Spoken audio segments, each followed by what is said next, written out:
இன்னைக்கு ஸ்வீட்டான ஒரு ரெசிபி பண்ண போகிறேன். குக் வித் கோமாளியில் பண்ண ஒரு டிஃப்ரெண்டான ரெசிபி தான் இன்னைக்கு ட்ரை பண்ணியிருக்கேன்.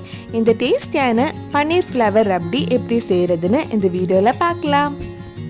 ஃபர்ஸ்ட் இதுக்கு தேவையான ரப்டி ரெடி பண்ணலாம். அதுக்கு 1/2 லிட்டர் பால் எடுத்திருக்கேன். பால் கொதிச்சதுக்கப்புறம் பால் நல்லா வத்துற வரைக்கும் லோ ஃப்ளேமில் வச்சுருங்க. பால் லோ ஃப்ளேமில் வச்சா மேலே இந்த மாதிரி பாலாடை வரும். அதை சைடில் ஒதுக்கி விட்டுட்டே இருங்க. கடைசியாக இந்த பாலாடையெல்லாம் சேர்த்து மிக்ஸ் பண்ணால் நல்லா கெட்டியான ரப்டி கிடைக்கும். நல்ல கலர் கிடைக்கிறதுக்காக இதில் கொஞ்சம் குங்குமப்பூ ஆட் பண்ணுறேன். ரப்டி பண்ணுறதுக்கு 30 இல்லை 40 நிமிஷம் கிட்ட ஆகும். உங்களுக்கு சீக்கிரமே ரெடி பண்ணணும்னா ஒரு சின்ன பவுலில் 1 டீஸ்பூன் கார்ன்ஃப்ளவர் எடுத்து அதில் கொஞ்சம் பால் மிக்ஸ் பண்ணி இந்த பால் கூட ஆட் பண்ணால் சீக்கிரமே நல்ல கெட்டியான ரப்டி ரெடி ஆகிடும்.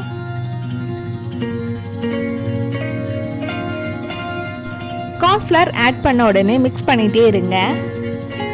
கார்ன்ஃப்ளவர் ஆட் பண்ணாமலே சூப்பரான ரப்டி எப்படி செய்கிறதுன்னு இதுக்கு முன்னாடி ஸ்டஃப் பிரெட் பால் ரப்டி வீடியோவில் போட்டிருந்தேன். அந்த வீடியோட லிங்க் கீழே டிஸ்கிரிப்ஷனில் கொடுத்துருக்கேன். அந்த வீடியோ போய் பாருங்க. நம்ம சைடில் ஒதுக்கி வச்சுருந்த பாலாடையெல்லாம் சேர்த்து மிக்ஸ் பண்ணி ஒரு வாட்டி கொதிக்க விடலாம். இனிப்புக்காக இதில் 1/4 கப் கண்டென்ஸ் மில்க் ஆட் பண்ணுறேன். உங்களுக்கு எவ்வளோ இனிப்பு வேணுமோ அதுக்கேற்ற மாதிரி கண்டென்ஸ் மில்க் ஆட் பண்ணிக்கோங்க. எப்போதுமே ரப்டியில் கண்டென்ஸ் மில்க் தான் ஆட் பண்ணணும், சுகர் ஆட் பண்ணக்கூடாது. நம்ம சுகர் ஆட் பண்ணால் ரப்டி மறுபடியும் தண்ணி ஆகிடும். கடைசியாக இதில் 1/2 டீஸ்பூன் ஏலக்காய் பொடியும் கொஞ்சம் நட்ஸும் ஆட் பண்ணால் சூப்பரான ரப்டி ரெடி ஆகிடும். இது 5 நிமிஷம் கிட்ட லோ ஃப்ளேமில் இருக்கட்டும்.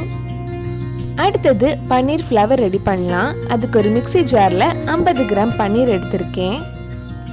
இது கூட 1 டீஸ்பூன் கார்ன்ஃப்ளவர், 2 டேபிள் ஸ்பூன் மைதா, கொஞ்சமாக உப்பு சேர்த்து ஒரு வாட்டி அரைக்கலாம்.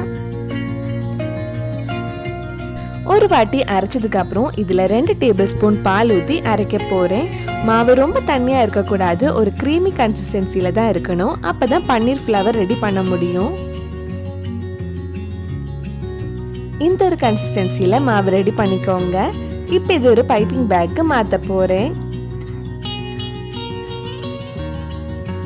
இது ஃப்ரை பண்ணுறதுக்கு ஒரு கடாயில் கொஞ்சம் எண்ணெய் சூடு பண்ண வச்சுருக்கேன். எண்ணெய் சூடானதும் நம்ம இது ஃப்ரை பண்ணலாம்.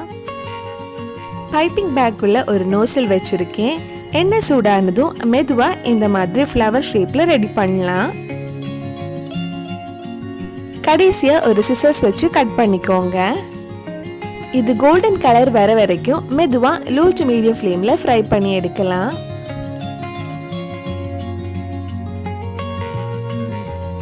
இந்த மாதிரி மிச்சம் இருக்கிற மாவுலையும் அழகாக ஃப்ளவர் ஷேப்பில் ரெடி பண்ணிக்கோங்க.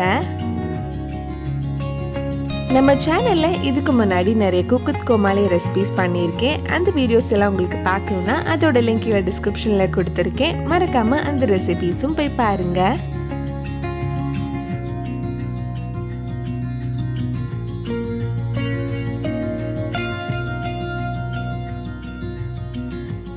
ஃப்ரை பண்ணதுக்கப்புறம் இது சுகர் சிரப்பில் சோக் பண்ண போகிறேன். நீங்கள் முன்னாடியே சுகர் சிரப் ரெடி பண்ணி வச்சுருந்தா லைட்டாக கொஞ்சம் சூடு பண்ணிக்கோங்க. சுகர் சிரப் ரெடி பண்ணுறதுக்காக 1/4 கப் சுகர், 1/4 கப் தண்ணி எடுத்திருக்கேன். சுகர் சிரப் ஒரு கம்பி பதம் வர வேண்டாம். சுகர் மெல்ட் ஆகி ஒரு 5 நிமிஷம் நல்லா கொதிச்சா போதும். இப்போ சுகர் நல்லா மெல்ட் ஆகிடுச்சு. 5 நிமிஷத்துக்கு அப்புறம் இந்த மாதிரி கொஞ்சம் கெட்டி ஆகிடும். கடைசியாக 1/2 டீஸ்பூன் ஏலக்காய் பொடி போட்டு மிக்ஸ் பண்ணதுக்கப்புறம் ஆஃப் பண்ணிடலாம். இந்த சுகர் சிரப் ரொம்ப சூடாக இருக்கக்கூடாது. நீங்கள் இந்த பன்னீர் ஃப்ளவர்ஸ் போடும்போது லைட்டாக கொஞ்சம் சூடு இருக்கணும். ஒரு 5 நிமிஷம் இந்த சுகர் சிரப்பில் இருக்கட்டும். இப்போ நம்ம ரெடி பண்ண பன்னீர் ஃப்ளவர்ஸ் இந்த ரப்டி கூட சாப்பிட்டா ரொம்ப டேஸ்டியாக இருக்கும். இந்த ரப்டி வேறு ஸ்வீட் கூடயும் சாப்பிட்லாம். இந்த டேஸ்டியான பன்னீர் ஃப்ளவர் ரப்டி கண்டிப்பாக நீங்களும் செஞ்சு பாருங்கள். பிடிச்சிருந்தா இந்த வீடியோவை லைக் பண்ணுங்கள், உங்கள் ஃப்ரெண்ட்ஸ் அண்ட் ஃபேமிலிக்கு ஷேர் பண்ணுங்கள்.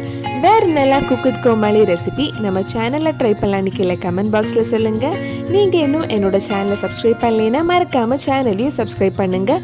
கூடவே அந்த பெல் ஐக்கனையும் ப்ரெஸ் பண்ணால் நான் புது வீடியோ போட்ட உடனே உங்கள் ஃபோனுக்கு நோட்டிஃபிகேஷன் வந்துடும்.